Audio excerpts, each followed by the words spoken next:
Welcome to Indiana Sports Beat Radio, presented by Andy Moore Honda of Bloomington. Know your role and shut your mouth, you jabroni! Fires upfield into the end zone. It is caught. Jelani Woods, touchdown! IND1! Yes. 43-point night for Tyrese Halliburton. How do you like that, partner? Galloway drives all the way to the hole, throws it up, got it! And Indiana's got their first lead of this contest. It's pretty simple. I win. Google me. Now, here's your host, Jim Coyle. Welcome into another edition of Indiana Sports Beat Radio. John, the producer, getting us rolling on this Wednesday. Jim Coyle will be with us momentarily, but joining us to kick things off is a longtime friend of the show. He recently I guess it's been over a year now. He's been down in Florida covering the Florida Gators. It is Mr. Kevin Brockway. Welcome back to ISB, Kevin. Yeah, it's good to be back. And, I'm sure that a lot of interesting stuff going on up in Indiana, I'm sure, with Mike Woodson in year 3. And obviously they've got a big one tonight. Is that Jim? Is he phoning in? Jim, it looks like he's with us. Oh, at least he thought he was. Is he back? Yes.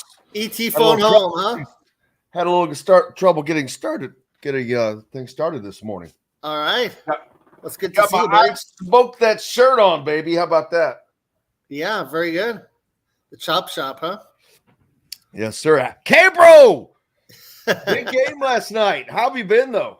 I've been good, man. I'll tell you, the looks like I'll have a chance to cover an NCAA tournament team this year, which is pretty exciting. They took care of Alabama and Nate Oates 105-87, and I guess for your Indiana fans wishing for Nate Oates, you might want to look at be careful what you wish for, shall we say, because his team doesn't play a lick of defense, and they haven't most of the season. And all they were doing was fouling yesterday. I think it was 40 or 46 from the foul line. It was an interesting game, and certainly for Florida, they had a sellout. It was rocking, and they're well on their way to getting back to the tournament for the first time since 2021. Moved on since the Mike White days, huh? Yeah, well, Todd Golden is gaining some momentum here, and he did it, by really attacking the transfer portal hard and getting, 2 elite guards and Walter Clayton and Zion Pullen. I'm sorry, what did you say? Something about elite guards? Well, elite guards, yes, which is something that I guess has been somewhat elusive for Indiana this year, in terms of the guard play. So I know that's been a source of frustration amongst Hoosier Nation. Yeah, the fans that would certainly like to see something like that in Bloomington. But, hey, good to see that you're getting to enjoy that and heading back. Hey, you never know. You may be in Indianapolis. It's a possibility, I would think, depending on how the seeding breaks down.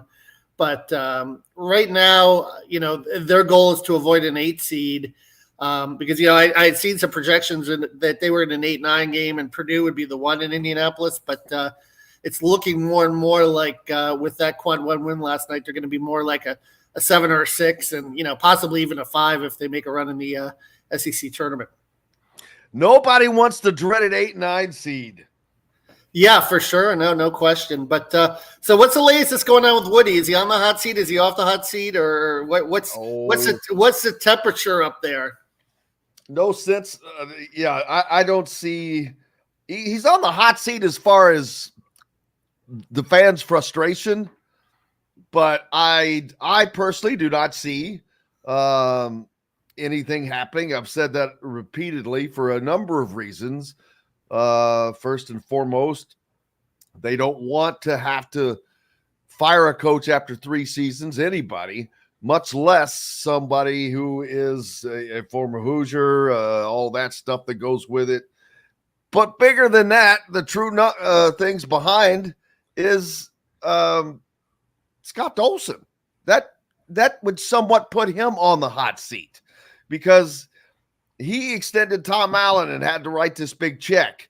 He hired Mike Woodson and would be on the hook for that as well. So, that would in turn put him on the hot seat. So he's hoping that things will work out. And then you've got the fact that Quinn Buckner is the president of the board of trustees, and they are very, very tight. So I just personally do not see something changing. I'm not saying that something should or should not change. I'm just saying I don't see it happening. I've often said that all fans are entitled to a progress, and this is a step back, obviously, especially if they don't make this the tournament, is a jump back, which is trending obviously in that direction, barring a late run. They did have a good week last week, though, and I guess Mbako is starting to come on a little bit. He's starting to finding his groove, man. He is definitely finding his groove. And that's the thing with freshmen. A lot of people expect freshmen to jump in right away in November and December and be these great players. And for a lot of them, it takes time, but the light comes on in January and February, usually with these guys, and into March, and then they start really being like sophomores. So, I mean, if he can continue to produce and they have a good week, that gets them to 18 and 13, and maybe you make a run in the Big Ten tournament. You never know what can happen in college basketball. The only way Indiana makes the NCAA tournament, and I don't mean to pee on Indiana fans as Wheaties or on their parade, is if they win the Big Ten tournament. There is nothing short, but it's because of their metrics. I keep saying this. Their metrics are so absolutely god-awful. You compare the most comparable team is Michigan State. I've talked about this yesterday. They're one game difference in record, in the conference, out of conference. But Michigan State's net is 22. Indiana is like 104. They're in a different universe. But the similarities end because Michigan State has a couple of good wins. They beat Marquette. There's someone else they beat. They've got 2 or 3 solid wins. Indiana doesn't really have any signature win. Michigan State could be that. If they beat Michigan State, that would be a quad 1 win, right? Well, they have a couple of quad 1 wins, but not signature wins. Yeah. Hell, Ohio State was a quad 1 win somehow. I don't know how that happened, but it is still. So, but yeah, you had Purdue, Illinois last night in a game that the Illini had a shot to stay in the conference race, but man, Purdue with an emphatic win, and Braden Smith probably hit the biggest shot in the Big Ten this year with I forget how much time was left, but that game completely changed with 2 minutes to go. Purdue did what they needed to do. They hit the shots they needed to hit, and the rest is history, as they say, as they pull away with a win over in Champaign, nonetheless. Yeah, well, Braden Smith is a guy that's coming on, and that will be interesting in March because, for as dominant as Zach Edey has been in his career, you need the guards to step up and complement sometimes when he gets in foul trouble. We saw what happened with Fairleigh Dickinson last year when they frustrated him. I mean, if Purdue's going to have any chance to make a run and to kind of escape the stigma, it's going to have to be, basically through the guard play. They're going to have to really step up and do what they need to do, hit big shots, handle pressure, which has been, I think, an issue in Matt Painter's tenure sometimes, is when teams, get up in the grill of their guards, it hurts them. But it'll be fascinating to see. I mean, could they be like that Virginia team that went from a 116 to going all the way and winning a national championship, or will they have more disappointment in March? I guess that's something Indiana fans, I'm sure, are rooting for, is more disappointment in March for Purdue. Well, that's not usually too hard to ask for.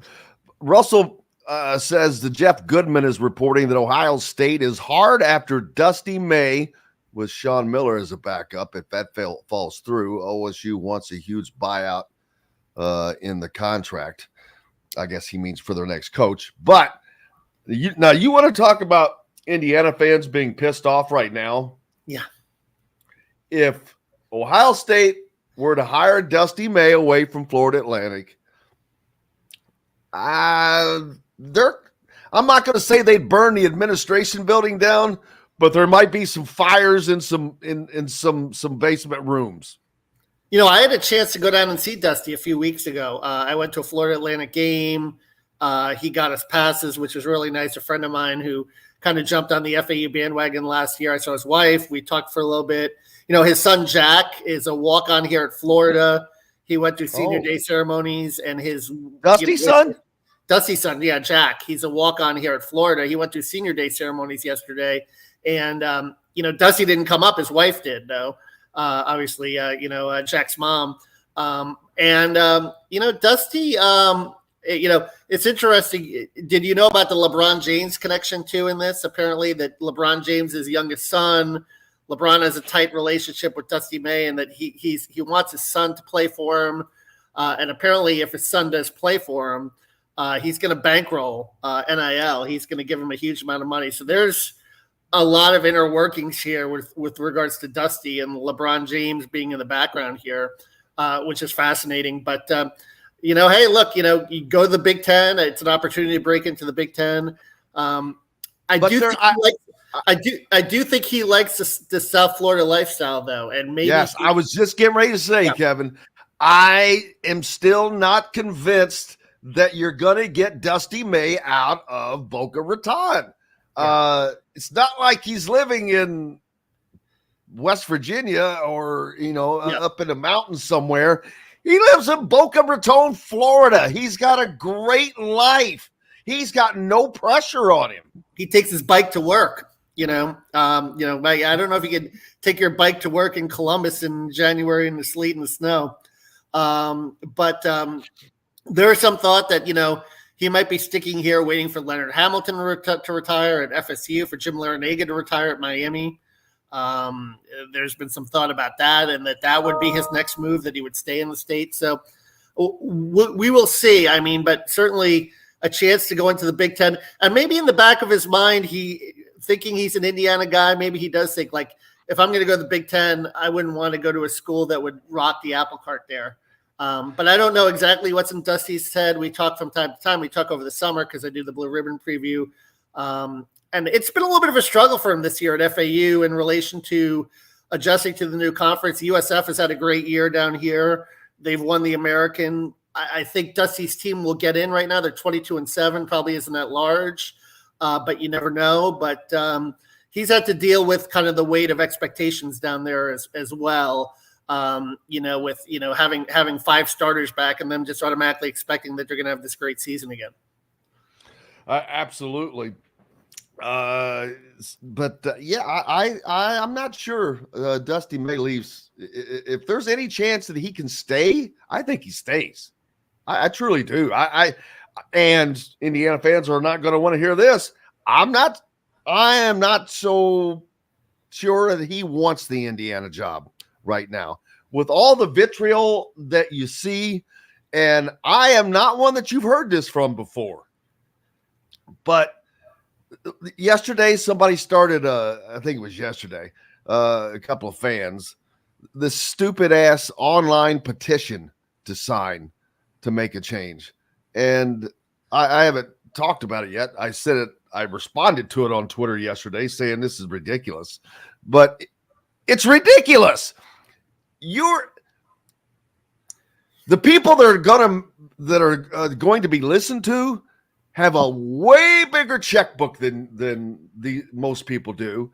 And those are the ones that are going to be heard if there's going to be someone that's heard. And that's just how that's going to be. This stuff it's getting out of hand. But of course, it's the same for Kentucky fans. We see that from any fan base that's like that, which aren't that many fan bases, Kevin, that have such a magnified level of intensity. Yeah, they care a lot more, obviously, up in that neck of the woods for sure, and in Indiana. And it's part of what makes it great when it's going really well, like it was last year for Mike. And, you know, people soon forget, obviously. And obviously the Jalen Hood-Schifino situation, Woodson claims threw him for a loop. I don't necessarily buy that. 100%. But I got into some Twitter debates comparing Woodson with Archie, and things are just as bad now as it. And it's. Actually, I just kind of shake my head at that because 2 NCAA tournament appearances. I meant for year 3. Because people say year 3, all right, and year 3 was a pandemic year for Archie, and maybe they would have got to the tournament. But listen, Archie is part of the reason why Woody is in this mess. Don't get me wrong, okay? There was a kid we both saw in 2019 in that gym, Nigel Pack, that was the best guard on the floor that Archie did not recruit, okay? And that kid is still playing college basketball. His misevaluations, that would have given you more backcourt depth. That would have given you a shooter. Woody's still in year 3. He hasn't got a full recruiting cycle yet. But see, that's a problem though. He's not there. There lies the rub. I don't see anything for next year. You've got Liam McNeely, and they're behind in recruiting.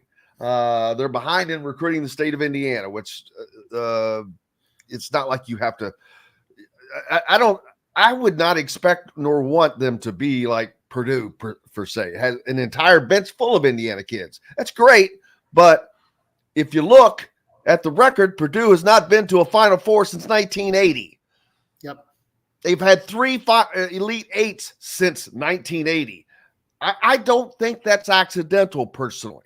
I think you have to have a mixture of great players like you get from the state of Indiana, but you have to have elite that comes from elsewhere, because elite players come from all over the place, and you just have to have that mixture. It's a national brand, yeah. And you just hit the head on the hail, the head on the nail, net on the hail, whatever.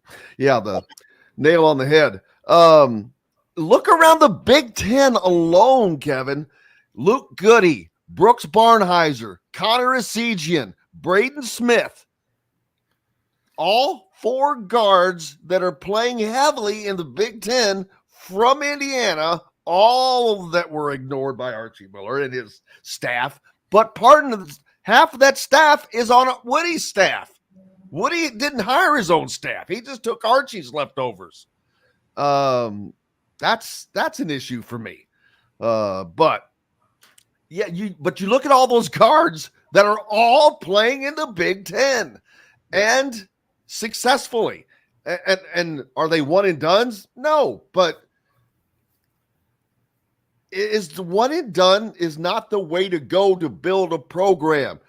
Mix it in, yes. But if you do not have the supplemental pieces to go with that, to me, it's pointless. Yeah, it's a very interesting sea change right now, because it's almost better to get a one and done that's a transfer that's older, because college basketball is becoming such a mature game. I mean, look at UConn. That was a mature, grown men team that won the national championship. And, you need those kind of players. You need that physicality. You need that toughness to go along with it. So, I mean, look, Mbako is obviously a guy that, listen, is a very good talent. Are you going to keep him next year? Malik Renew is a 2-year guy. Are you going to keep him? I think those are big questions going forward for, Woody. But if he can convince them, then you can build a little bit of a core. I mean, that's the other thing that Matt Painter has too. Matt Painter at Purdue, they have a little continuity too. And I think that's important as well. It's basketball is still a team game.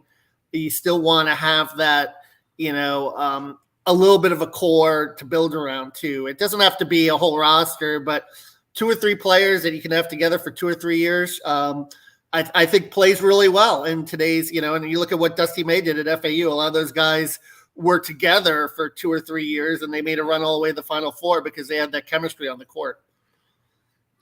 Absolutely. And you have to have some continuity. Nobody is winning national championships with a label or a league full of one and dones. Look at Kentucky. John Calipari. He continues to get talent and they win games, but they're not. When's the last time they won an NCAA tournament game? Well, yeah, that was 2012 was their last national championship. And then Duke did it in 2015. There There was a time when the one and dones were working, but I think what happened too was even with the advent of the G League and a lot of the supreme talent turning pro right away, it kind of watered down a little bit of that top level coming out of high school because there were more options out there. Yeah, that and some certain shoe companies were stop able to funnel as many directly to, say, Duke or Kentucky or places like that. What's new for you? What's up next for you for peeps to follow our buddy? Yeah, well, we got spring football starting this week also. And if you want to follow on Gator Sports or Gainesville.com, I don't know if you have too many Florida/Indiana fans up there, but hey, this will shock you. Yeah. Of course, we're on radio on great stations like ESPN 97.7 The Ref in Evansville. We're on up in the Hammond, Chicago on WJLB 1230 AM, 104.7 FM, and over on the Fan in Fort Wayne. But on a great number of our audience that can't find us on radio, follow us on YouTube. Florida is our number 3 state. How about that? A lot of transplanted Hoosiers down here. You know what I mean? They love the sunshine, and I know you love coming down here, going to the cigar bars, and doing your Robert De Niro impersonations and all that good stuff, and from Cape Fear, creeping the people out. That's your. Hey, you're going to the NHRA Nationals, right? Oh yeah, and the Rushville Rocket, Tony Stewart, he's going to be here on Friday. The Rushville Rocket, man. He's gonna be here, so it should be interesting. Yeah, we got the NHRA Gator Nationals this weekend. I forgot to mention that. A little drag racing. It's a big event in Gainesville. It's been here every year since 1970. At the Gainesville Raceway, you get to see all the funny cars and the pro. Funny. Amuse me, funny. Make like a clown, funny. Yeah, it's I love this. Is great about having you on. That stuff's over John's head. My man John, the producer, younger generation. He's every day it's a new reference that I don't get. Exactly. We're getting older, Jim. Unfortunately, the 80s and the 90s are getting further and further away. Hey, it's not us, it's them. It's not us, it's them. Yeah, right. That's right. Yeah, no question. But no, it's like I said, it's an exciting time down here. We are hard at work. I do miss my Indiana peeps, though. It's always good to stop by and say hello to them. And I'd like to see, a nice bounce back season for Mike Woodson, next year for Indiana. It'd be, it's good for college basketball whenever Indiana's up there. It was a lot of fun last year following them in the tournament. And I think that, and hey, look, we were wrong about Trace Jackson Davis too. I mean, he's turned out to be a pretty good pro. I was the first to admit it too. I said it. And the funny thing is, then everybody jumps on like you're just a complete total idiot, which I'm not arguing that may or may not be the case, but it's not as if I was the only one to say that. I was in a large group of people, but you just didn't hear anybody else acknowledging. I'm not going to lie. If I say something that turns out to be wrong, I'm going to say I was wrong. And I did. Boy, I get crumpled. He was listen, he's an NBA athlete for sure. You know what I mean? And that's playing well. And Steve Kerr is using him properly, in terms of his energy and him being a guy that, he's a high flyer at 6'10". And I think that athleticism plays really well in the NBA as we're seeing, and his ability to run the court and make things happen. Absolutely. Okay, bro, man, it is always an absolute pleasure to get to catch up with you. I wish I could come down and go to the NHRA Nationals. But you could come down, have a little Swamp Head beer, and just relax. We could go for some pizza down at Satchel's. You'd really like it down here.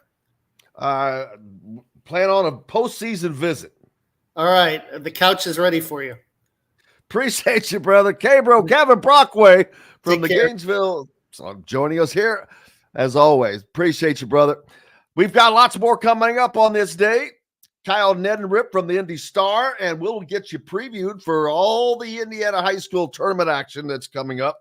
He'll join us in the next hour. Rick Bozich, the captain, from WDRB.com as well. Lots more to talk about. IU takes on Minnesota tonight in a big game. And we'll talk about IU Football Pro Day yesterday as well.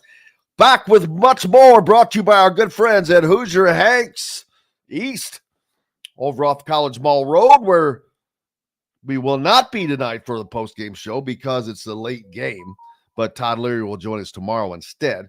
Also, our good friends from Andy Moore Honda, Indiana Sports Beat Radio, powered by Andy Moore Honda. Just go to andymoorehonda.com to get more to your door in the best in new and used vehicles. We're back with more right after this. We'll be right back for more Indiana Sports Beat Radio with Jim Coyle, presented by Andy Moore Honda of Bloomington. In the market. Good to see K-Bro.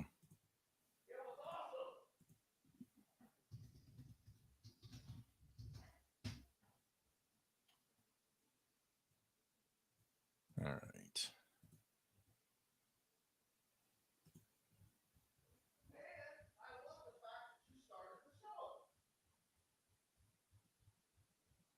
Oh no!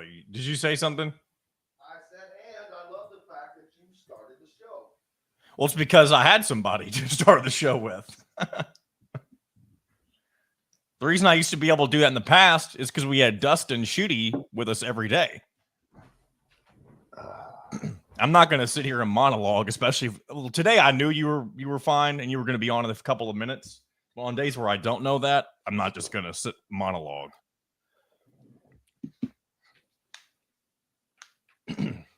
That is not in my wheelhouse, I guess. I got the Free Think logo. There it is, the one you sent me. So we have to take 2 breaks now? No, well, so we'll do 2 short segments here in the first hour. Yeah. We'll do like a 10-minute one and then another 10 minutes, and then we'll be back on track. Try to grab Mackenzie and Baco sound from yesterday. Okay. I'll do that when we come back from break, and I'll shoot you a text when I have a piece for you.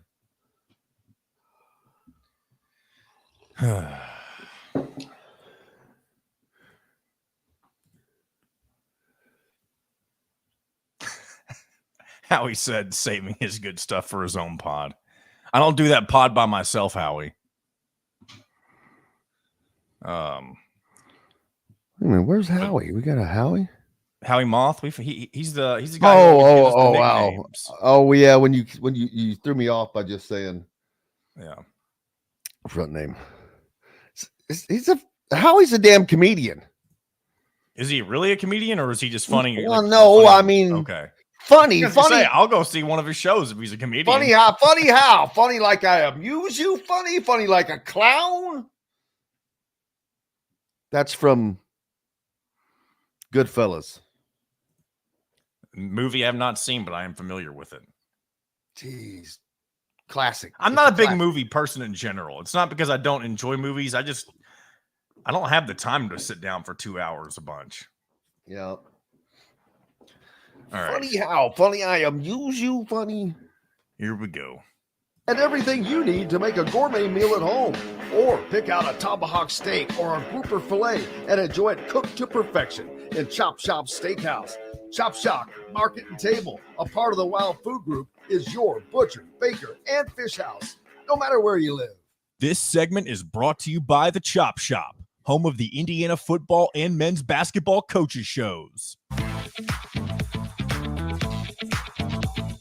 Welcome back to Indiana Sports Beat Radio with Jim Coyle, presented by Andy Moore Honda of Bloomington. Hey, welcome back, everybody, on this Wednesday, Hump Day, March 6th. Appreciate you being with us.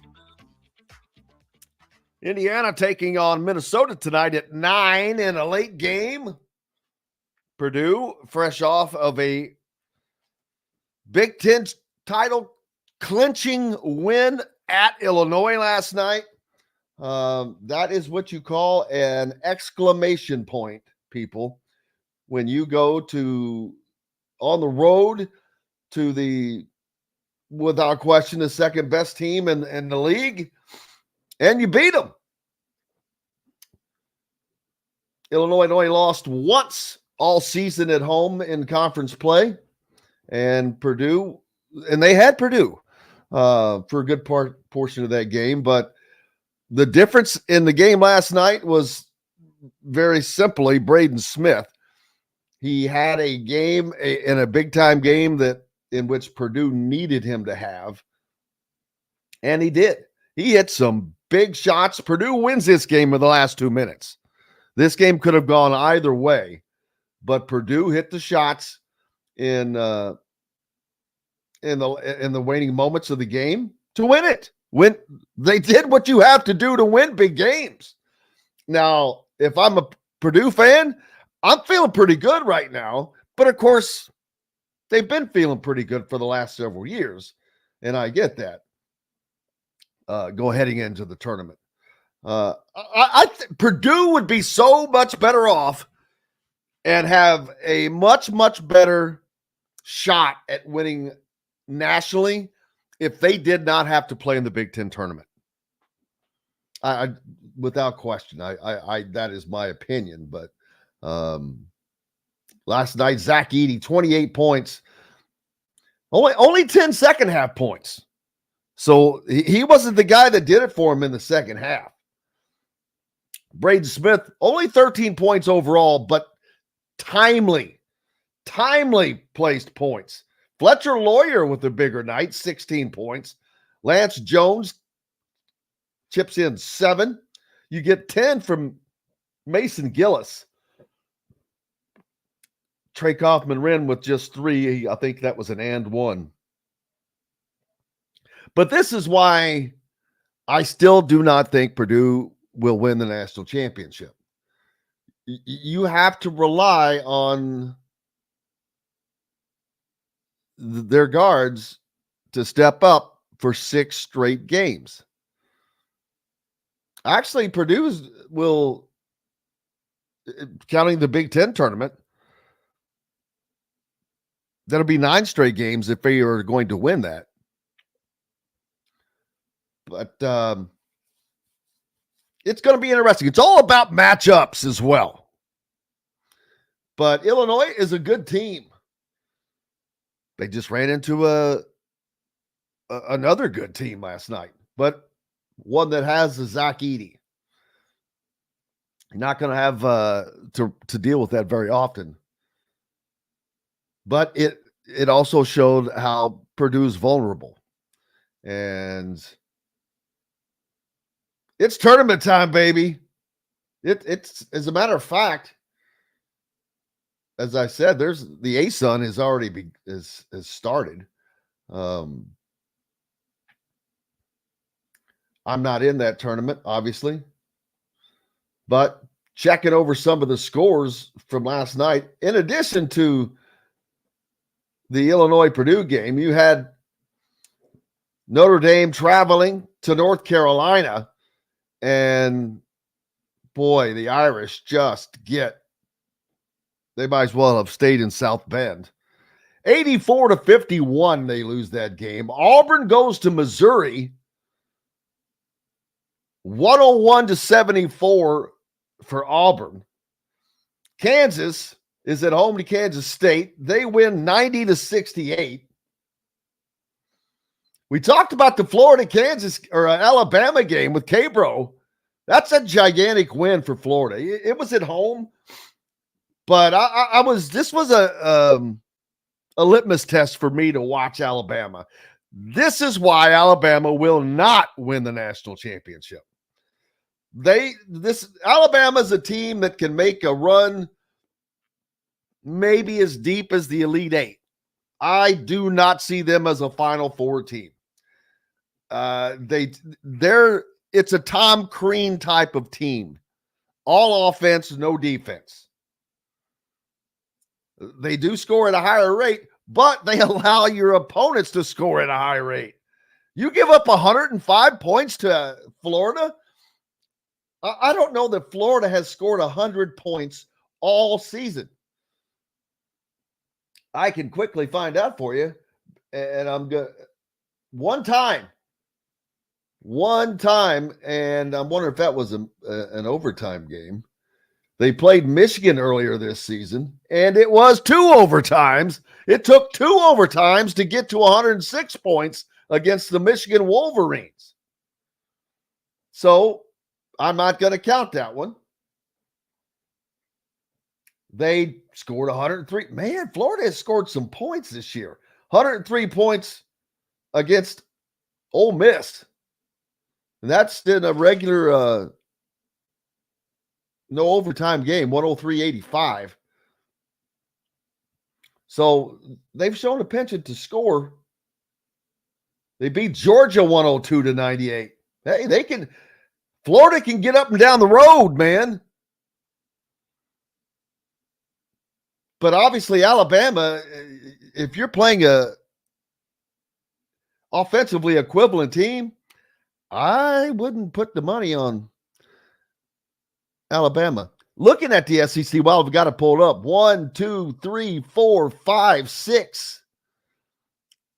They're guaranteed to me 6 teams getting into the tournament.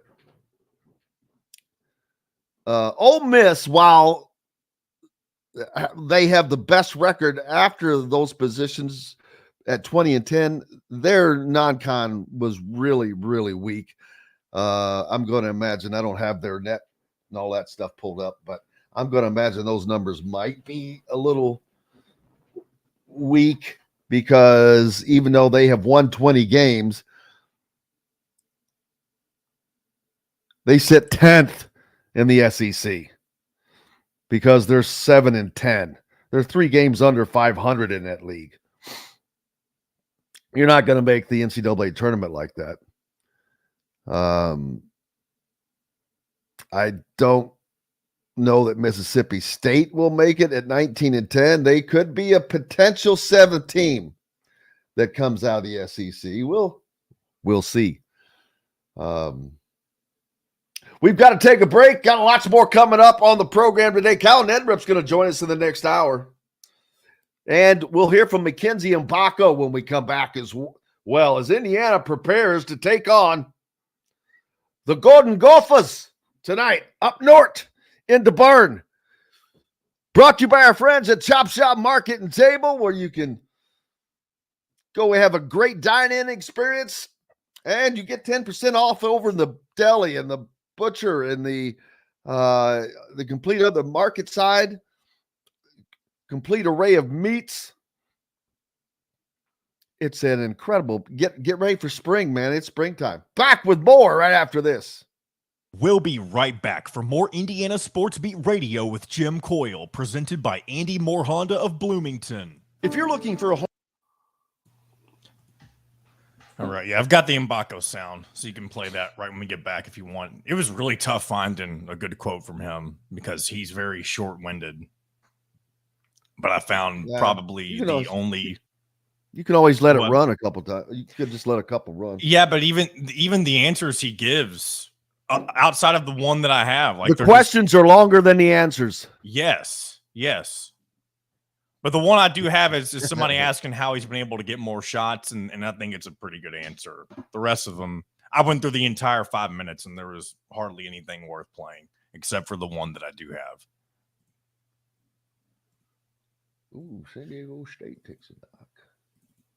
Hit a parlay last night for the first time in about a week, thankfully. You're the betting fool. That's right. I'm the degenerate, even though I don't really put a lot of money on these bets. I just do it for fun. I know. Sometimes that's why I don't talk, even though I couldn't even tell you the last time I put a bet down. It's been months. But I'm always afraid to even talk about it because I'm like, dude, I'm talking low end here. I bet so infrequently I forget to do it. Seriously, I bet like I play the lottery. Yeah, I never play the lottery. I've maybe bought a lottery ticket 4 times in my life. My point is, well, I'm not that, but it's very infrequently, although it's up there pretty high. Last night I had USF covering, which they did handily. I had Auburn covering, which they did handily. And I had... What's the other? Who else did I bet on? My other top 25 team. It was somebody that, again, they covered handily.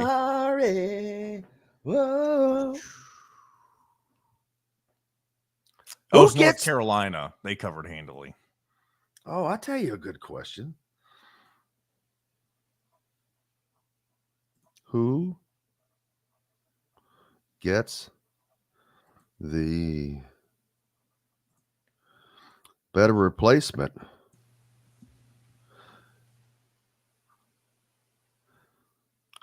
U of L or OSU? There's a good question. I'll tell you what, you may think this is crazy, and there's a part of me that thinks it is, but U of L fans want Scott Drew from Baylor. That's their top dude. Well, no shit. He won a national championship. Well, and that's why just obviously they want him, but like, is it? Some people think it's realistic. I mean, maybe it is, but I don't know that it is, honestly. Why? Why would they think We can it's talk realistic? about that on here if we want to. I just want to throw that out there. But here we go. Why? What? APR financing for 36 months on a 2023 Honda Ridgeline. Go to andymoorehonda.com and get more to your door. This segment is brought to you by Remax Advanced Realty, Indy Home Pros team by Cheryl Sizemore. Welcome back to Indiana Sports Beat Radio with Jim Coyle, presented by Andy Moore Honda of Bloomington. Welcome back, Indiana Sports Beat Radio, on this Wednesday hump day. John, did you see my new shirt? We got there a pig, chop shop. Read it, man. Read it. Well, sorry, I had too many things in front of my face. What do we got? Something I'd smoke, then I'd smoke. What is that? I can't read the writing for whatever reason. That. I'd smoke that. See, it looks like it says Thai, like Thai food. That's why I was confused.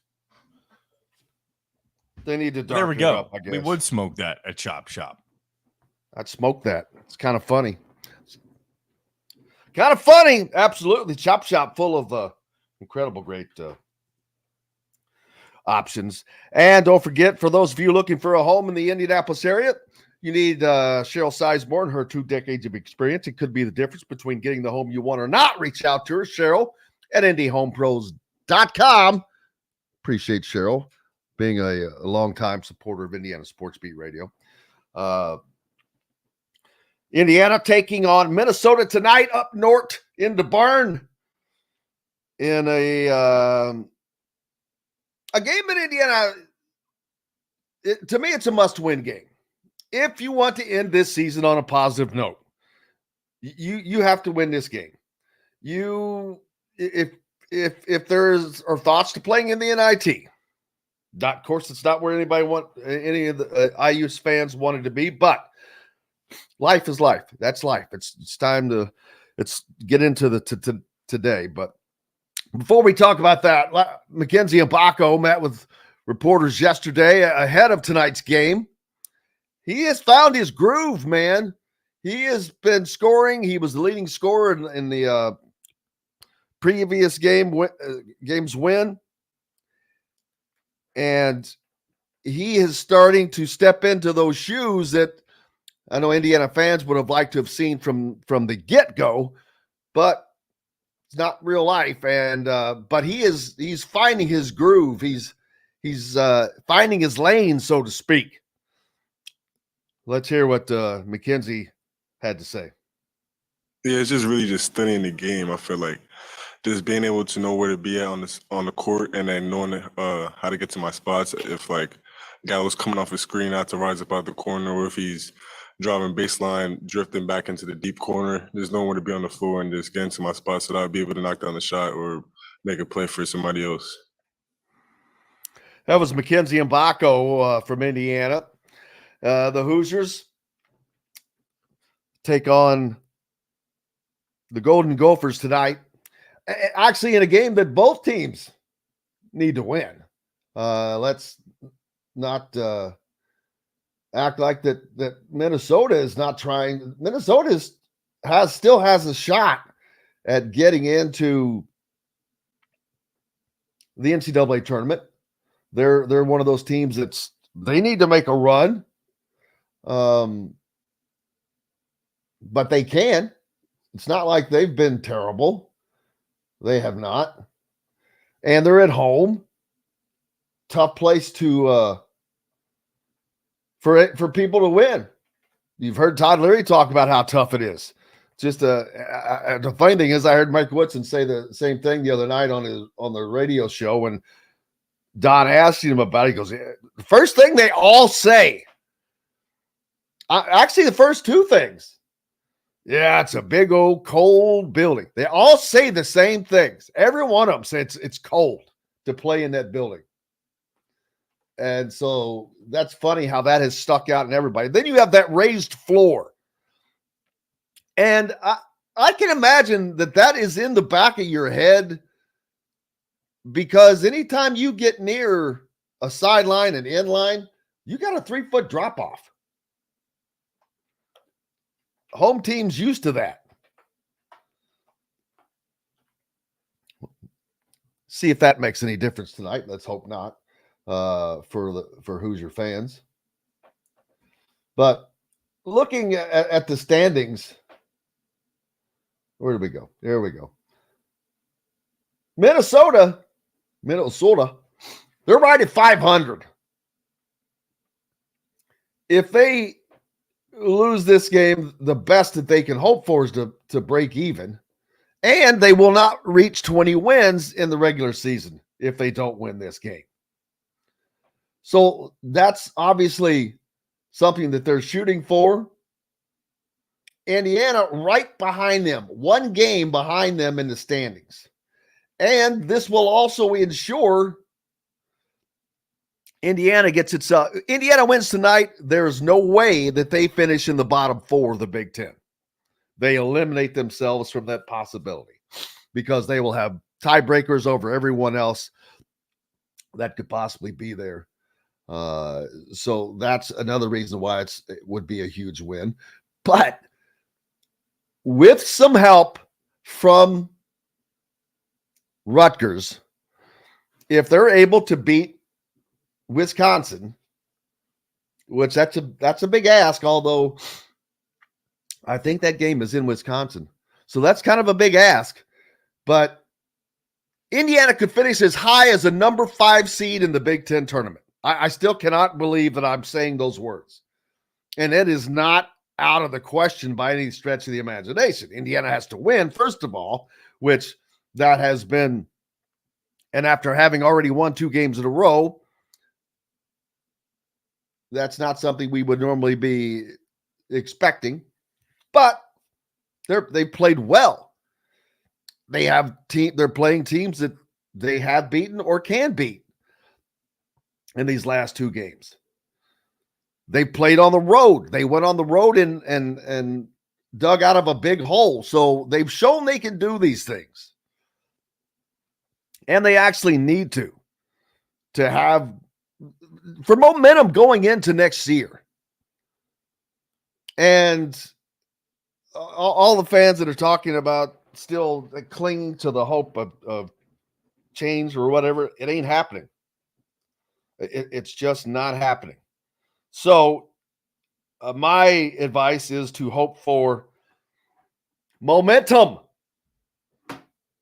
heading into the postseason. And how that comes, Chronic Hoosier said this the other day, and it didn't really settle in with me, but Terry Morin built this Indiana women's program off of an NIT championship. They won that NIT. When was that? 2018? How far back was that? But since the final year for Tyra Buss, I believe. Yeah. Ever since then, it's just been a rung up the ladder. Now, differences between those two is they've been able to maintain a balanced and controlled roster. It makes all the difference in the world, first of all. But you also have to recruit in a manner that makes it easier for you to do that. And Indiana has to have a balance and mix of recruiting. You have to have elite players. Don't kid yourself. You still need guys like Liam McNeely. You need guys like Khalil Ware. But you need guys like Luke Goody, Brooks Barnheiser, Connor Esigian, Braden Smith, the guys that have been ignored in this state, who are going to be 3- and 4-year players and be very good ones. That is where Indiana is falling short, in my opinion. And it's Mike's third year. There's no excuse for not already having a presence in that regard. That's one thing I'm going to hammer on him about. His recruiting is very suspect. This year will be a huge year for Indiana, not just in the transfer portal, but also recruiting. You have to be able to balance those two. And if you're going to recruit, you got to get out and recruit. You can't sit at home in the Barker Lounge or whatever. You got to be out and about. You got to be in the gyms. We'll see how that turns out. Today, when we talked to Ricky B, the captain, what's a better who gets the better replacement? University of Louisville or Ohio State? Now, historically, the Louisville job has been a better job. Ohio State, their glory years were way back. Though they had some very good runs under Thad Matta, don't get me wrong. But as far as really getting after it, I'd say the Louisville job was a better job. But also, Louisville fans can disagree with this all they want, but they are very fair weather fans. And I'm talking football and basketball. Now, I really don't have a right to talk about football fans because of covering Indiana. Their fans are as bad as anybody, if not worse. But we'll stick to basketball on this. Their fans are still fair weather in basketball. When Tom Crean had that 6-25 team, Assembly Hall still had 12 to 15,000 people a night. Louisville, what's their attendance falling to? Like an average of 6,000? It's around that range. I don't have the number in front of me, and a lot of people said last night against Virginia Tech could have been an all-time low for the Kenny Payne era. What was it? I don't have the number, but that's what was talked about. Well, we'll get it from Rick. We'll talk to Rick. Rick likely would have that number, or at least be familiar with what he saw. We've got plenty more to get to here on Indiana Sports Beat Radio on Hump Day. Kyle Neddenriep joins us in the next hour as we'll get you caught up and prepared for this weekend's action of Indiana High School boys basketball tournament action. Right after this break. We'll be right back for more Indiana Sports Beat Radio with Jim Coyle, presented by Andy Moore Honda of Bloomington. In the market. I'm curious Rick's thoughts on who he thinks will get the Louisville job. Like what I don't know that he knows candidate. that. Well, I don't know. I know he doesn't know, but I'm curious if he has any idea of what you mean. Which one is the better job? I mean, it's both questions, honestly. I'm curious what he thinks is the better job. I bet he'll say Louisville. I will too, partly because Ohio State is such a gigantic football school. Yeah. Which they have tradition. Fun fact, Ohio State has just as many Final Four appearances as Louisville. Oh, they were badass back in the 60s, dude. That's when Bob Knight played for them. He was the sixth man. They had John Havlicek. They were pretty good in the 60s. And they were good during Thad Matta's run, just not good enough. I mean, you had Mike Conley and Odin. I mean, Jared Sullinger's year, Evan Turner. Those were different seasons, I believe, but those were good teams. I think Evan Turner's team went to the Final Four, or maybe it was Jared Sullinger. I don't know which one.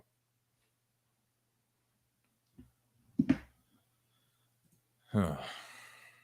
Hey, Paula. Fred, those numbers that I know you're showing me the reported attendance. Louisville's been exaggerating their numbers on the announced attendance for basically the entire Kenny Payne era. So the number, I can't remember where they get the actual number because there's an attendance number versus tickets scanned. I guess they can take the number of the tickets that were bought for the game versus those that actually show up. So that 10,000, that's not true for the amount of people that were at Louisville's game last night. It's probably half that. Excuse me. But they do it because they don't want to look bad. That's why they just take like, okay, you know what? This is the amount of tickets that were purchased. We can just say that's the number of people that were there. The ticket scanned is what really matters, which I don't know how you find that number. Excuse me. Announced attendance is such bull crap for every sport, for being honest. I don't think there should be such things as an announced attendance. All right, here we go. 30 seconds. Kyle's not here yet, but he should be shortly. Building exclusively south of Bloomington within the Stonecrest golf community. Choose from one of the gorgeous Stonecrest Signature Series house plans. We have several lots available with scenic views of the golf course. Contact Amy Rhoda with Rebesco Real Estate for additional information. 812-583-0919 or go to mystonecrestliving.com. That's mystonecrestliving.com for more details. This segment is brought to you by Reynolds Family Dentistry in Sellersburg. Welcome back to Indiana Sports Beat Radio with Jim Coyle, presented by Andy Moore Honda of Bloomington. Welcome back to Indiana Sports Beat Radio on this Wednesday, March 6th. Looking forward to talking to Kyle Neddenriep from the Indy Star as things get heated up this weekend all over the place in boys basketball tournament in Indiana. I am looking forward to heading down to Southridge to take in the Jeffersonville-Evansville-Harrison game as Sharon Wilkerson coaching Jeffersonville, running the motion offense, no less. And Pat Graham, assistant coach over at Harrison. Kyle Neddenriep from the Indy Star joining us now. Kyle, I was just talking about there's so much to look forward to this weekend as far as games, and I am. But I'm going to personally be I'm going to go down to Southridge, and I'm going to watch Jeffersonville and Evansville-Harrison with Sharon Wilkerson, the former teammate of Pat Graham, who was on the Harrison staff. They met earlier this season because I had them on the show, and they're going to be on again this Friday. But how ironic that they're playing twice this season, first of all. Yeah, that should be a good game. I think I've seen both those teams play, and you know, I never really root for any team necessarily, but was kind of hoping they would advance because I thought they were the two best in their sectional. So, you know, that sets up to be a really good game at Southridge. And I forget who's the other game being played there. Oh man, you would ask me that. I can tell you that in just about 2 seconds. Oh, Bossy and Southridge. That should also be a really good game. Yeah, so you've got an excellent regional there. I still weird. I was looking through all of that yesterday and looking at the Seymour regional, and I'm like going, okay, yeah, this is just looks odd, these four teams that'll be playing there. But it's the new age, so it is what it is. But a lot of good games hell, they all will be good this weekend probably. First of all, you've got what's going on between Kokomo and Fishers. Is that the marquee matchup? Yeah, I would say so. I mean, that probably, the winner of that game, I think, would be the favorite to come from the north side of the bracket in 4A. I mean, who knows, how that shakes out exactly. But, after Fishers came through that sectional and then, everybody knew Kokomo would probably be waiting for them. They were the pretty prohibitive favorite in their sectional. So, yeah, I would say, I mean, and Fishers really beat them pretty handily the first time they met, but I think it'll be much closer this time. Flory, I think, only took 3 or 4 shots that first game, and just kind of they didn't play great. So I think they're playing a lot better, or they are. Not that I think they definitely are at this point in the season. So, I think that'll be a much better game than we saw the first time they played. And Fisher still has the advantage, I think, at the guard spots and just overall depth, I would say. But Carson Rogers has come on so strong for Kokomo that they kind of have a twin tower situation with him and Flory. I mean, Rogers is only 6'6", but you put him next to Flory, and those two can really play well off each other. And that's Flory's tough enough in anyway, but you'd put another guy beside him who can score the way he can, and it's pretty good combination. So really interesting matchup. I think basically all of Kokomo will be there. Fishers had a good crowd for the Noblesville sectional, and I think they'll bring quite a few, especially with the week lead up to it. So it'll be great. I mean, and also Liberty Christian, Seton Catholic, they'll get to play in front of probably the biggest crowd they've ever played in front of in the early game with I'm guessing all of Kokomo coming in for that game too. So just get their seats. So that'll be interesting too in that 1A, the other 1A game. So yeah, the regional setup still kind of, it takes your brain a while to adjust to the regional. You're always so used to, like, all right, 10 a.m., 12, and then play at night. And then it's going to take me a while to get used to this new setup. It's just basically the semi-state sort of in the, they're basically flipped around, but it's still kind of weird to me. Yeah, there's a couple teams that have managed to get to this level. Some are in the smaller classes. Oldenburg Academy at 13-11 in Class A have made it to the Martinsville Regional. So they've got a shot to go on, which obviously, I don't know, they could have played a tougher schedule since they're a smaller school. And I noticed there was one other team that I can't remember who it was up there that was like 15-14 that has managed to make it to the regional as well. Or no, at Fort Wayne Concordia at 14-12, taking on a 21-6 Delta team, number 7 Delta team. Yeah, there's some definitely. Marquette Catholic is 11-15. I think they're the only under 500 team, but they always play. Being where they are, they play a lot of bigger schools. John Glenn, I believe they were 13-13, but they were the sectional champ last year. Lost a lot, but so you have a few of those teams that are play tough schedules and have quite a few losses. Indianapolis Washington, who I wrote about this morning, they're 14-12, but again, they play a really tough schedule in the city, obviously, and have played well here at the end of the year.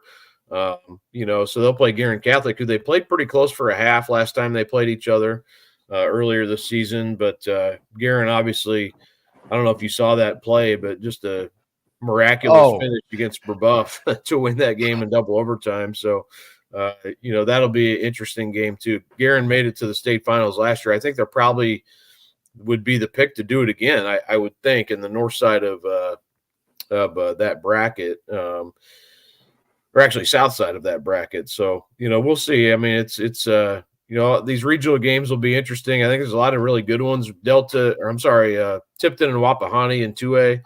That should be a fantastic game. That's probably one of the best. I actually had that as second best behind Kokomo and Fishers because, man, both those fan bases are very, very rabid fan bases, and I'm sure we'll fill Lapel's gym on Saturday. So there's a lot of good ones out there. Scottsburg, Batesville should be a good one. There's a lot of good ones. Now, they will probably go a long way in partially filling that cavernous Seymour gym there with those two schools, with Lawrence or those communities being close by. Yeah, I agree. That'll be a fun one there at Seymour. Scottsburg's a team that they were, I think they were ranked number one towards the end of the season. Maybe in the last poll, I can't remember. I know I think they lost to Jennings County and then dropped a little bit. But Eric Richardson, their coach there, is kind of they've kind of been building for this season. It's obviously a fan base that really gets behind, supports their team, and they got a good group. They got three guys who can really play, and they won the regional last year and lost to Guerin Catholic in the championship game of the semi-state. So that's a matchup you could potentially see again. And then of course the IHSA will draw the semi-state on Sunday, so you kind of find out where the teams will go and who they play exactly. So that's a matchup. I wouldn't be surprised if we saw that game again with the chance to go to the state finals on the line, and maybe Scottsburg gets them this year. That could be interesting. But first, they got to get through Batesville, who they're obviously a very traditionally strong program as well, and Aaron Garrett's been there a long time. They've won a lot of games at Batesville during his tenure there. I want to get to the 4A games here in a sec as quickly as possible, but number 4 in Class A, number 4 Christian Academy taking on Bar Reeve. Is that Christian Academy of New Albany? Yeah, that's Southern Indiana. Their Christian Academy. They got a kid named Joshua Renfro who's really good player. So yeah, they're one of those teams too. I think and they really had to survive a tough couple sectional games. South Central down there had a really good year, and they beat them in a close game in the championship. And then Rock Creek Academy, they always seem to creep up and win in the sectional and move on. But they had to go to overtime with them and beat them. But yeah, Renfro, really good player. I saw him a little bit in the summer, and he's gone on. I can't remember how many points he had. He was up for our Player of the Week award and had a really good sectional tournament. But yeah, they play Bar Reeve. That'll be a really good game. Bar Reeve, of course, they went 5 overtimes with Orleans and survived that sectional too. So 2 teams that came out of really tough sectional draws. The Renfro kid from Christian Academy of New Albany, he's one of the top 3-point shooters in the state. Is his game one that would translate to the Division I level? I have not seen him play, so I don't know where he is. I've watched a few highlights, and he sure looks like he can shoot the ball. But anytime you play on a Class A team, you kind of wonder about competition.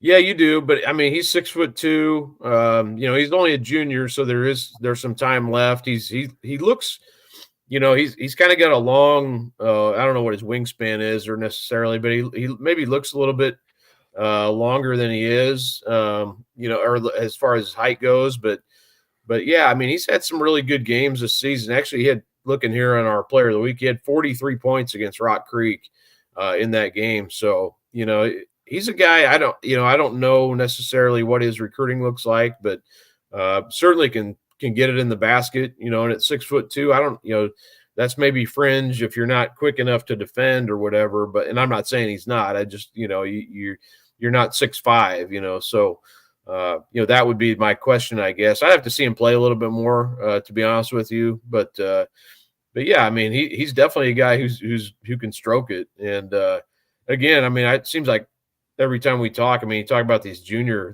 class is just so loaded with players, and he's certainly another one. And it'd be fun to see what he does this weekend against Bar Reeve. Yeah, Bar Reeve, of course, a traditional powerhouse, I guess you'd say, in Indiana high school tournament basketball, because their name is always there at tournament time.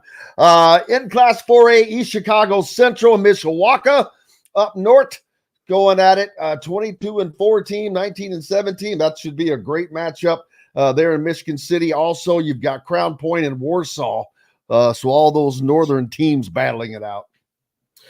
Yeah, East Chicago Central's kind of been the team I watched them a couple times on film, on streaming, and I was, felt like they had a good chance to get through. They had a tougher sectional maybe than some of the other northern teams did. They had to get through Merrillville, had to get through who was it in the championship game? They had to beat Munster in a close game. So Munster always very physical, tough team. Dominic Murphy's their main guy. Their junior, another junior who's really good. He averages, I think, 21 and 10. So he played in that futures game last year, and really like his game. I think they're a team that, I think they could probably get out of. They should. I would think they should beat Mishawaka. Mishawaka upset South Bend Riley last week in the sectional championship in overtime. I really like that Riley team. So obviously Mishawaka playing better, but that East Chicago Central team, I wouldn't be completely shocked to see them playing, a Kokomo or Fishers, the chance to get to the state championship potentially. You also have some good teams up there too, like Fort Wayne, which they're playing the Logansport Regional, and they're the defending regional champ, and most of that team, including Javon Lewis, who's their starting point guard, is back, and they should beat Fort Wayne Northside. They beat them handily during the season, but again, rivalry game. Two Fort Wayne teams playing in Logansport. Having to make the drive over there, but both of them have to. So it's kind of equal for both sides. So that'll be, I would think Fort Wayne would survive that. And I've seen them play a couple times. They're kind of similar to an Indianapolis type of team where, they got some decent size. They're very athletic. They matched up well. They played Ben Davis really tough for a half, actually led them at half, and then it kind of got away from them in the second half. But I like their personnel, and they're another team I think on that north side that could give Kokomo or Fishers or whoever else a pretty good game. Absolutely. And then you've got you mentioned over at Newcastle. That should be the game of the weekend. Doesn't necessarily mean it's going to be, but on paper, number 4 Kokomo and Flory Badunga taking on number 1 Fishers without Jalen Harrelson. Can you imagine if they had Jalen Harrelson? I mean, they would probably be undefeated and untouchable. Yeah, they almost are anyway. So you just add that on top of it. I mean, yeah, it's hard to believe. I mean, maybe you wouldn't have had some of these other guys kind of step into bigger roles. I don't know. I mean, it's hard to know what that would look like.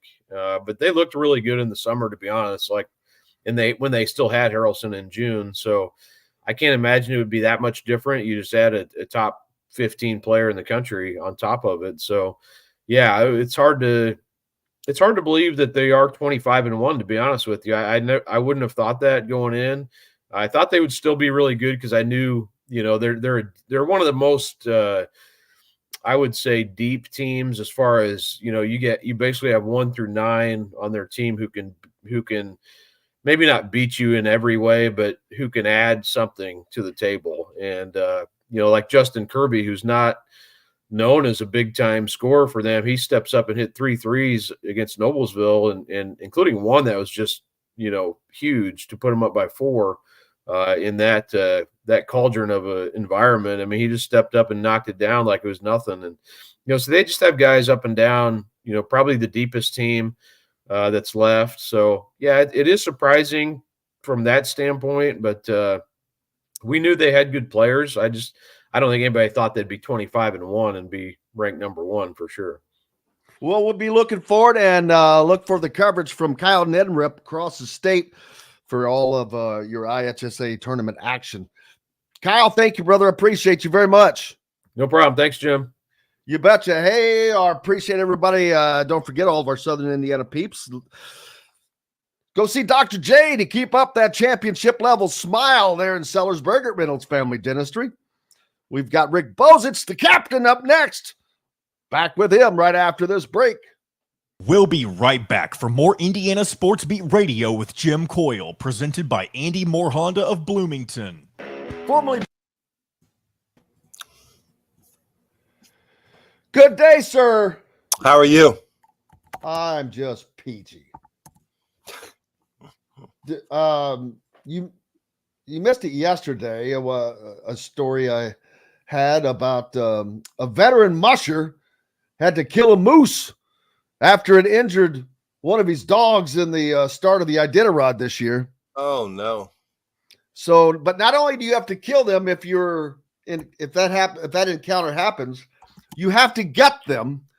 And if any mushers come along behind, they have to help you gut the animal. Why? It's just the rules. That's why I was reading it. I'm like going, wow, those are some old school rules, man. They still take that seriously. Yeah. Crazy. How's Ricky B? Are you coming up Sunday? No. I'm on. Packing it in. Purdue was my last game, buddy. I don't blame you. What time do they play tonight? 9? 9. The dreaded 9 o'clock game. Minnesota's been playing better, right? Yeah. Plus, it's in that old danky cold barn and raised floor. I bet it's hard to late night. Oh man, they've won 5 straight at home. Oh, and then I'll ask, what is the better job right now? I still think it's Louisville. Louisville and Ohio State has openings. Who's going to get the better replacement? Okay. Just make sure you word it correctly because the Louisville job is technically not open, but it's just assumed it will be. You know what? Since I don't really cover them that much, I'll go right ahead and I'll step out on that limb. Well, I mean, just to make sure that you don't get got. Not that you would, but you know what I mean. If I get got on this one, I'll be like, cool, mea culpa. What's all this stuff about Osterman had yesterday that they can buy him out $1 million a year? Where did that come from? Someone sent that to me. I have not seen that yet. I guess Zach's coming on tomorrow. So there, whenever he got a raise, there's a caveat in his contract now, since they gave him that extra raise, that if he were to be bought out, they only have to pay him in $1 million increments of his $12.5 million buyout or whatever. Oh wow! So how is that just now coming to light?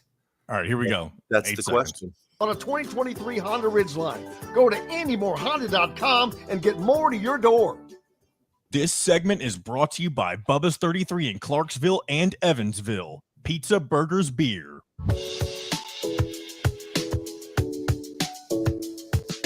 Welcome back to Indiana Sports Beat Radio with Jim Coyle, presented by Andy Moore Honda of Bloomington. Hey, welcome back, Indiana Sports Beat Radio here on this Hump Day, brought to you by our good friends down in Clarksville. Bubba's 33, right off of I-65 on Veterans Parkway. Pizza, burgers, beer, great place to catch a game and a meal. They're all the food made fresh each day. Joined by the Captain Rick Bozich from WDRB.com right now. Well, you'll have Kentucky to follow, Rick, this season in the postseason. There is that. And the Louisville and Indiana women. Yes, and the Louisville, Indiana women. Who goes further between the Louisville and Indiana women? It's really hard to say at this point because we don't know what the status is of Mackenzie Holmes, and I think that is all gamesmanship. I don't think it is. You don't? No, I don't think it is. We'll really? See. No, that would be bad. I'm not saying she's 100%. Not. I'm not saying she's not going to play. I'm just saying she's not 100%. And that kind of bit Indiana in the ass last year. I think that she was still battling. And then it compounded itself because although Meister isn't the player that Holmes is, and not nearly as experienced, she is their best inside and only inside player, and they have to go with Garzana at the 5. They're going to be in trouble right off the bat. Yeah. So I still wish them good luck. Their tournament gets underway, today. Right. They got a double bye until Friday night, correct? Yes, sir. The number 3 seed, I believe, in that tournament. Right. They play Iowa on Saturday, so that'll be a big game to watch. Man, right off the bat. You mentioned Zach Osterman yesterday in the Indy Star had a piece that talks about that with Mike Woodson's last raise came a little tweak that somehow has remained under the blankets until now, that his buyout could be leveraged to just $1 million a year. And while it would still be $12 million, it's more palatable when you kind of don't notice it nearly as much. And that's letting that cat out of the bag. There was a social media tweet that a fan started, and then the fans jumped on about it signing a petition, which total ridiculousness. But this will add a little fuel to that fire, without question, especially dependent upon how they finish this season. I mean, they've got it going right now. They won 2 in a row. They have an opportunity to play 2 teams that are very beatable, and they could finish the season with on an upward trajectory. If they don't, man, oh man, is this going to be a topic of conversation? You're exactly right. And Zach Osterman is a terrific reporter. He's, to me, breaks as much stories on IU athletics as anybody that's out there, and he doesn't delve into sensationalism or make stuff up, or when he says something, he's got it tied down. The curiosity I would have, I think you said you're going to have him on what, Friday? No, he'll be on tomorrow, actually. Tomorrow, okay. Why it's just coming out now? Did he just decide because of all the drama around Mike Woodson to get a copy of his contract and look into it? Or did somebody say, hey, by the way, I don't know if you knew this, but if there's a move made, they only have to owe him $1 million a year for 12 and a half years or whatever. Because it did change the narrative around the situation yesterday among people who talk about it, and a lot of people are talking about it. That'll make people do a 180. Yeah. I mean, I'm no one, but I know that, or I don't know anything, but I'm assuming nothing was going to happen this year because of financial, because of the perception, because Scott Dolson's butt is kind of tied to this as well. But now, boy, that just changes the entire conversation. And it makes things worse for Scott Dolson, in my opinion. Yeah, I mean, there's 2 things we don't know here. One is who actually will make any decision. Theoretically, it should be Scott Dolson because he's the athletic director, but we all know that things don't always work that way. Other people have input, other people have influence. So I don't think we really know where the power lies. Dolson did prove pretty effectively during the football season that he had the power and the drive to make a change that I'd say a significant number of people around IU didn't think he would make because of the cost involved. And the second question is, when you make the decision, do you look at it in terms of 2024, 2025, or do you look at it over the long-term view of the program? Because that makes a big difference. Is there a chance in my, that Mike Woodson comes back next year and can have a decent year? Sure, there's a chance, but I think you have to make the decision. Is there a chance that Mike Woodson, after 3 years, has shown enough in what he's achieved that he can get Indiana to where he said he wants Indiana to be, and where, any fan base wants their program to be. And that is debatable at this point. Absolutely. And so let's play devil's advocate.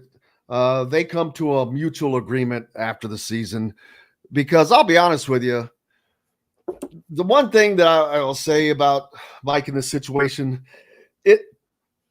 from my perspective, it's as if he's treating this as a retirement gig, a part-time retirement gig, like a greeter at the Walmart. Not, just put, hey, how you doing? Just a little glad handing. Because we both know the time that it takes, the time investment that a coach has to make in college basketball. The recruiting trail is relentless, and it's gotten harder because of having to recruit your own damn teams now every year. So it's gone from being a tough job to a harder job. And I just don't think he has the energy for that. And you cannot rely on a staff that just does not have a proven track record. And Indiana staff does not have a proven track record. And what I think you're talking about, Jim, is I've read countless stories about Kirby Smart at Georgia, and he is just an unrelenting recruiting machine. And he's had 2 back-to-back national championships, and he is constantly, pumping out text messages, phone calls, whatever, going to see players, whatever he has to do. He realizes how important recruiting is. What you're also talking about is last Wednesday night, I think it was Wednesday, the visuals from Matt Painter being down at Heritage Hills and Shrewsbury being wherever he was and Indiana not being anywhere were bad. And that the 2025 class was Sisley, Harrelson, Shrewsbury, and is it Robinson, the kid at Lawrence North, is a pretty big deal. And if that doesn't go well, that's going to be a bad situation for Woodson and IU basketball. And the narrative right now is it's not going great. And you've got to have somebody who's making the decisions, who's analyzing the program, saying, is what is being done in recruiting at the level that it needs to be done to succeed? Because we know that Matt Painter gets out and works his butt off, and he's won 3 Big Ten titles in a row, a bunch of them. And we know that he's good at player development because he's taking guys like Zach Edey and what was the big dude who transferred to BYU? I mean, we all know the list of big men they've had. He's taken Braden Smith, who, whether you believe the story or not, a lot of people say that Braden Smith grew up an IU fan and wanted to come to IU, and they weren't interested in him. And let me tell you, that's a fact. That's not a story. Okay, so and he's made him one of the top 5 players in the Big Ten. That's a bad look. And so the people who are plugged in at IU need to take an honest look at the entire situation and say, is the energy and commitment level being put into building this program where it needs to be? Because you're going against people that are putting in that kind of effort. You can say rightly or wrongly that Mike Woodson was correct and that I don't think he really ever was convinced that Xavier Booker was a guy that he wanted on his team. But the visual of Tom Izzo and Matt Painter and other guys going in to watch him play a lot more than Mike Woodson went to watch him play is a bad visual. And you can survive that kind of visual if you're winning at a high level.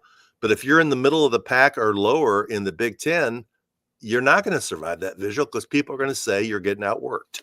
That's what I think. And it's not saying, it's kind of factual, to be honest with you. And trust me, I am not a college coach, so I'm not trying to put myself in that position. But I've been to enough AAU summer events. I know what that grind is like. And that's what I've been through. It's horrible. Yeah, nobody wants to be in those gyms. Nobody. I don't want to be there. You don't want to be there. The coaches don't want to be there, but they do. They're out there. And I'll tell you another difference is the first time when I was. I won't get into that one, but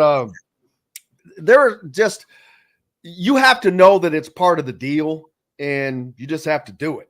Yeah, and your assistant coaches have to say, Coach, these are the mandatory games you have to be at. I'll do a lot of the legwork, but you got to be at like these 3 games, and you got to go. You can't blow it off. I mean, you can't. And, it doesn't mean you're going to be successful, but if you don't do it and you're not successful, you're leaving yourself open to a tremendous amount of criticism because let's just look at the record. I mean, three of the better recruits he's gotten out of high school have been decommitments. That's a lot of good fortune over there. Whether it was Bates or Renew or Mbako, that's not really a good strategy moving forward to say, well, somebody's going to decommit in the spring and we'll get that guy. I mean, right? I mean, they've gotten one guy in the last 2 years, because didn't Cups and Newton commit after their junior year in high school? So you got McNeely, right? McNeely. That's it. That's not. It's not a strong endorsement of the recruiting effort. Well, when you don't have the relationships and the connections around the state, and even though Mike Woodson is a known name throughout this state, great high school player, college player, he was away for 4 decades. He's not known among kids. So that's gone. All of that. Hell, I bet you 95% of the high school coaches today weren't even born while he was played at Indiana. Right. But when you don't have that, when you don't have those relationships, your assistants have to have them and those connections. I don't think that's a fact. I don't think that's the issue that's happening for this program. What connections? I'm not saying that they don't, but what connections does Yazir have? What connections does the entire staff have really in this state? I mean, none of them are from here. And of course, I don't want to get caught up into this Indiana thing. I said earlier before you joined us, it's got to be a mix. Indiana produces more talent per capita than any place. So you've got to get your share of that, of the best talent that comes from this state. And you've got to blend it with elite players from wherever you find them, because they come from all over. But you cannot be one or the other. I think being all one has cost Purdue. Matt Painter has a great deal with the Indiana kids, but he hasn't won jack. Then you go the opposite direction. I mean, you got to get your share of the ones you really want, and you got to be wise in deciding which ones you really want. I mean, we can go as far down this rabbit hole as you want to. You look at a guy like Braden Smith, that's not a good look. You look at the guy at Northwestern, Brooks Barnheiser, who, I think he's a guy that Indiana could have possibly recruited, but he went to Northwestern again. I'm not sure they thought he was good enough.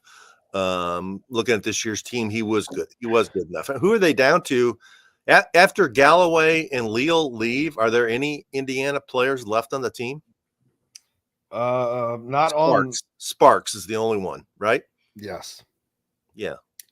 Another transfer, which he'll have 1 year left, I guess. I mean, he's a backup, and he might be a backup. Yes. CJ Gunn, by the way. CJ Gunn. All right. There you go. Okay. But it ain't. I mean, Archie did a better job of recruiting the state. Archie got Jackson Davis and Romeo Langford. Earlier I listed there's a list of 4 guards that are playing heavily right now in the Big Ten from Indiana. Luke Goody, obviously Braden Smith, Brooks Barnheiser, Connor Esigian, all of those guys ignored. An Indiana kid. Fletcher Lawyer, all those guys ignored by Indiana. Yeah, I mean, Luke Goody, wasn't he? Trent Green was his uncle. I think the Archie staff, though, was the initial one that didn't really. They weren't good. Archie was initial on every one of those, right. But Mike Woodson had the opportunity when he came in, because he was told how much Braden Smith wanted to come to Indiana. And it was about 3 weeks after that Mike Woodson was hired that I believe he was offered by Purdue, and a week later he accepted. But that was because I think he was informed that Indiana's no offer will be forthcoming. And he's like, all right, screw it. I'll go here. We've got to take a break. The captain, Rick Bozich, is with us talking college hoops. Indiana takes on Minnesota tonight up north in that cold, cold barn in a game that they need to win to keep positive traction going. Brought to you by Bubba's 33 in Clarksville. Back with more right after this. We'll be right back for more Indiana Sports Beat Radio with Jim Coyle, presented by Andy Moore Honda of Bloomington. In the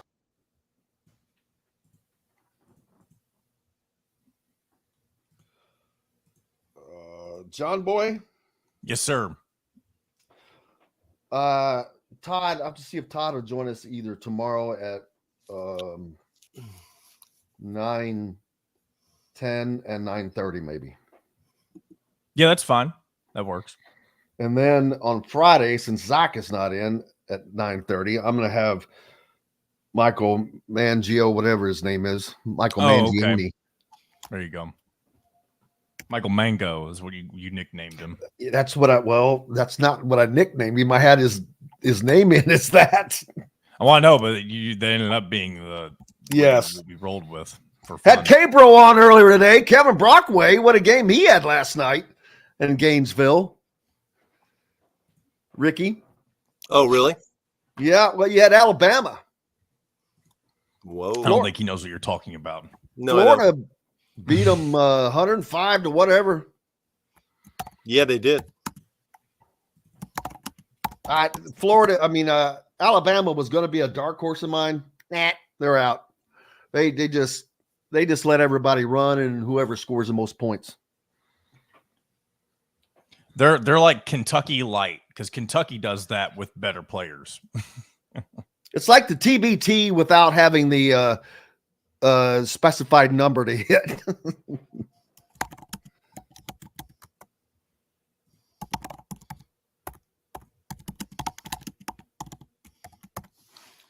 Oh, we got sirens going off around here. It's a test system, I guess. I hear them. They're firing off here in Mount Washington too.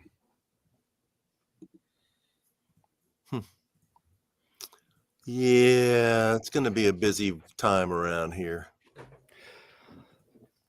Okay, if Indiana were to part ways, you would have Louisville, Indiana, and Ohio State open at the same time. Yes, you would. And that would create and maybe Michigan. And I said this before, another good reason why Indiana should wait. Not that they aren't the best job of those four, but you don't want to be competing with a bunch of big name schools for big names. Well, you shouldn't be a seller's market. Yeah, I mean, absolutely. Another great contract for Indiana to write. But the thing is, I mean, they got to find a way to stem the bleeding. You've got to stop the bleeding of this in-state class, man. All right, here we go, guys. Or pick out a tomahawk steak or a grouper filet and enjoy it cooked to perfection in Chop Shop Steakhouse. Chop Shop Market and Table, a part of the Wild Food Group, is your butcher, baker, and fish house, no matter where you live. This segment is brought to you by the Ugly Grouper. Welcome back to Indiana Sports Beat Radio with Jim Coyle, presented by Andy Moore Honda of Bloomington. Welcome back on this Wednesday. Thank you so much for being with us. The Captain Rick Bozich from WDRB.com with us. Rick, there is the potential of major job openings, which there always are major job openings, but I'm talking about a patch right here in the Big Ten. Michigan likely to be open. Ohio State is open. We talked about the potential of Indiana being open now with this little wrinkle. Nothing, I'm not saying that that's the case, but just throwing it in for argument's sake. And U of L is most likely going to be open. That is 4 major jobs, all this little bitty circle, 3 in the same conference. But man, there's going to be some people clamoring for those jobs. They're all going to pay really well. And it's like you said, it's going to be a seller's market because, hey, who wants me more? Who thinks I'm the better guy? Right. And it puts more pressure for you to either be first or be the best. You're talking about 4 of the top 20 jobs in college basketball, easily. You're talking about, jobs in 3 Big Ten jobs and 1 ACC job. That's a big deal. And you're talking about fan bases that are, pretty eager and frustrated that they're not being successful. Ohio State, I'll give Gene Smith credit. He moved first. So he's got the Buckeyes out there where they've already, I'm sure, are pretty far down the line and trying to find out who really is interested and who they might be able to get. So I'd say they're best positioned, and because of their financial situation, they're best positioned to get the best candidate. if somebody wants to go to Ohio State. And Ohio State is a great job in many ways because you can really win there and be successful, as Thad Matta showed, as even Jim O'Brien got to the Final Four one year. But football's so big that you're not in the hot spotlight all year round, and so to me, Ohio State was shrewd doing what it's doing. But when you look at the list of candidates, I mean, there's potentially going to be more good jobs than there are good candidates, right? Yes. Who are the great candidates? Scott Drew, I guess. Does he really want to leave Baylor, which he's built exactly? Why would he need? He won a national championship there. Why does he need to leave? He's got a new arena. I mean, the only reason would be money, and you'd really have to give him a lot because remember he's in Texas, which does not have a state income tax, and he's already making a good amount. Or the challenge of trying to be a guy who's won a national title at two different places, if he wants that. People talk about, well, he went to Valpo or he's from Valpo. That's been so long ago. His parents, and Valpo's at the other end of the state, and his parents are now living in Phoenix, where Bryce is coaching Grand Canyon. I don't think he has any great affinity to this part of the country. You got Musselman, I guess. You got Nate Oates, who's got a huge buyout. You got Mick Cronin, who's having a losing season, has got a big buyout. You got Dusty May, who had a great year last year, but this year's having a good year. I mean, but he's not even going to win his league, right? Correct. Who else is out there? I mean, Bruce Pearl, maybe. His name is the one that pops up the most at Indiana. Why is that? Well, for one, he has more than once made veiled comments of his affinity for the state. He coached at Southern Indiana, right? So he's got experience, right? But he's got experience in the Big Ten. I think he's smart enough to know Indiana is a sleeping giant. That with the right guy in place, everything else is already in place. You've got a rabid fan base that no matter what happens is still there. You've got NIL set up. You've got facilities. You've got tradition. You have everything you need. And he's a salesman. I mean, I think he would hit it out of the park in Indiana. Well, if you can hit it out of the park at Auburn at nothing but a football related school with very little basketball tradition, you should damn sure be able to do it at Indiana. Man, you hear McDermott from Creighton. I hear his name sometimes. Chris Beard. I know that's kind of a long shot because a little bit of baggage there. And although it looks like he's doing good things at Ole Miss. Don't get me wrong. He took a 9-21 team. They're 20-9 right now, based on a very easy early non-con schedule. But regardless, he rebuilt that team and flipped it. His name is not Anthony Grant at Dayton, but he's not really a very charismatic guy, and he failed at Alabama. Smart to Michigan from Marquette. How about that? Yeah, I think he likes being at Marquette. I know some people that know him pretty well. I don't think he'll leave Marquette. I think he likes it there.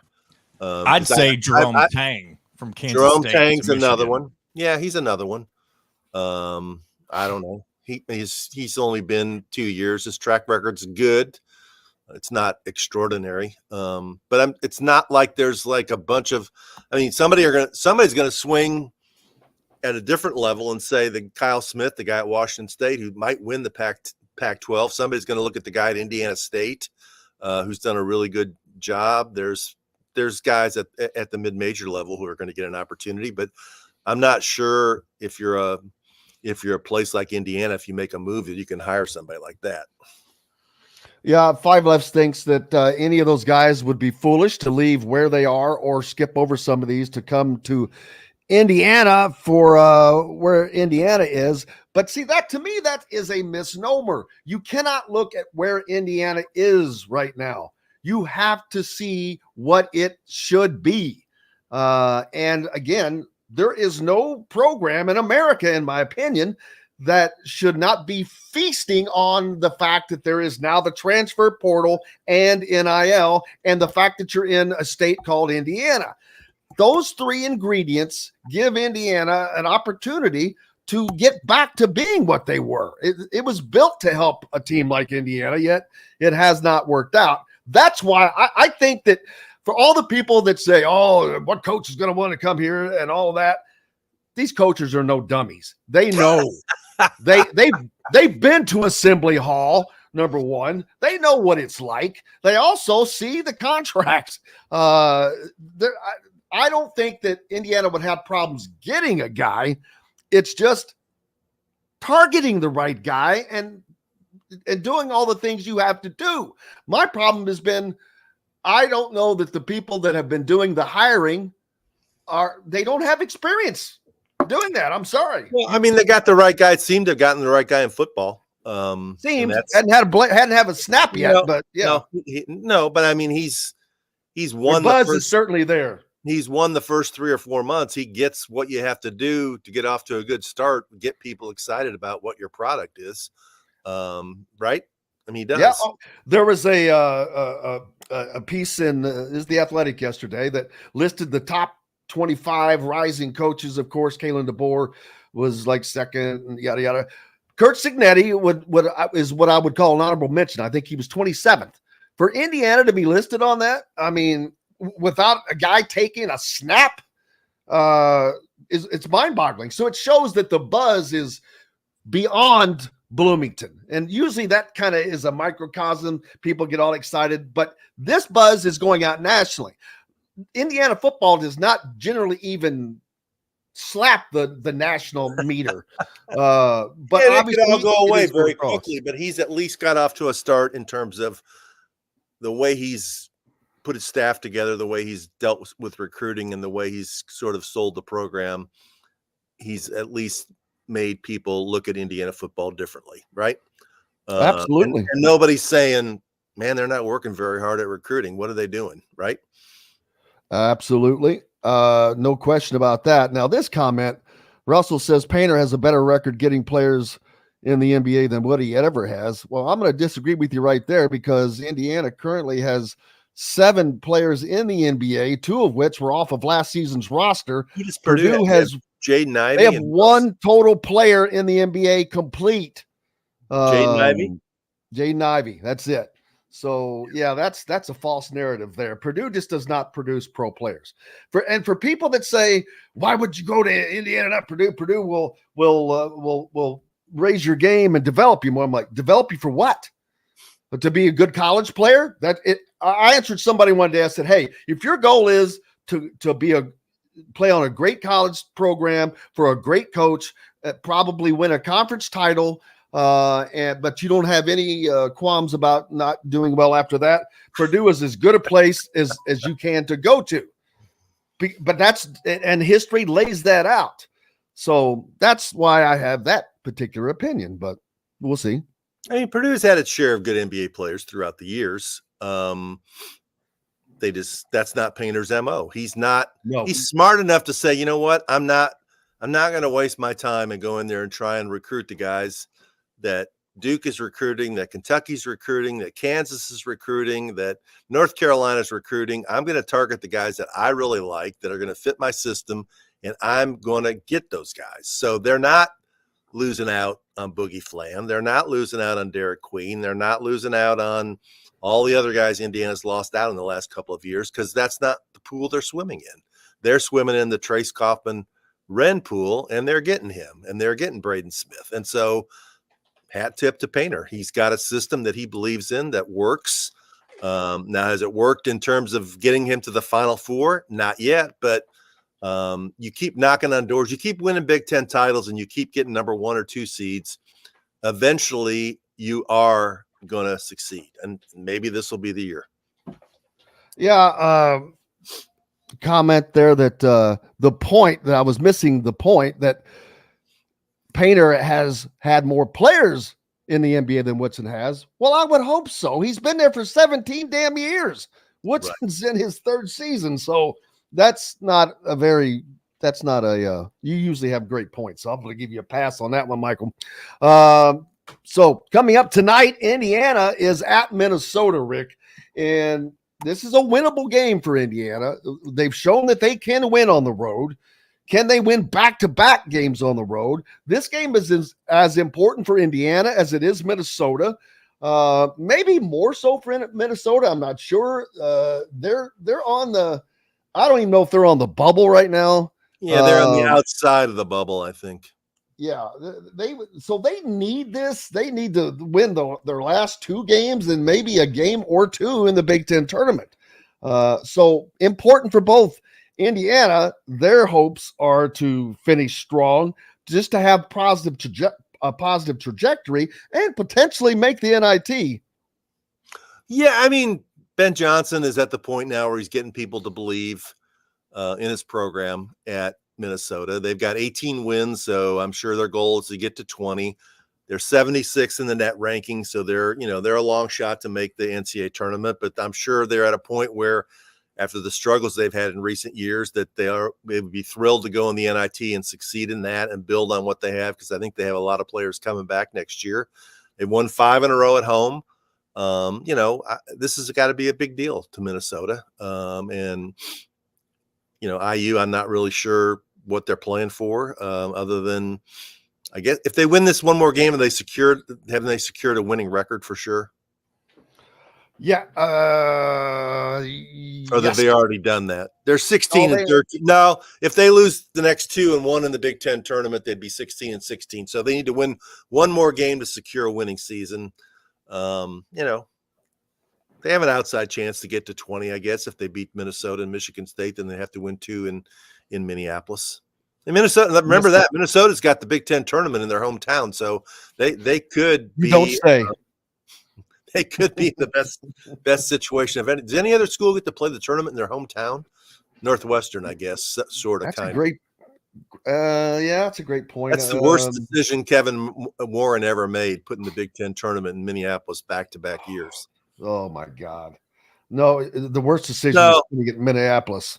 You could have stopped there, or put it in Washington D.C. one year, or where was the other? Was it in Madison Square Garden? New York, Madison Square Garden, where they had to go a week early because the Big East has MSG locked up. Hey, there'll be a day we'll say, are you going to go out to L.A. for the Big Ten tournament? What about when it goes to Las Vegas? Because that's coming. Yeah, it's coming. We'll see. I don't know. I mean, you just want to see if Indiana can sustain what they did in the second half. That they were down 16 and came back and won, right? Is that what it was? Yes, in the second half. No less. So who knows? They hit free throws, they hit 3-point shots. So if they can keep that going, Xavier Johnson has made a difference. But I like him coming off of the bench. Right.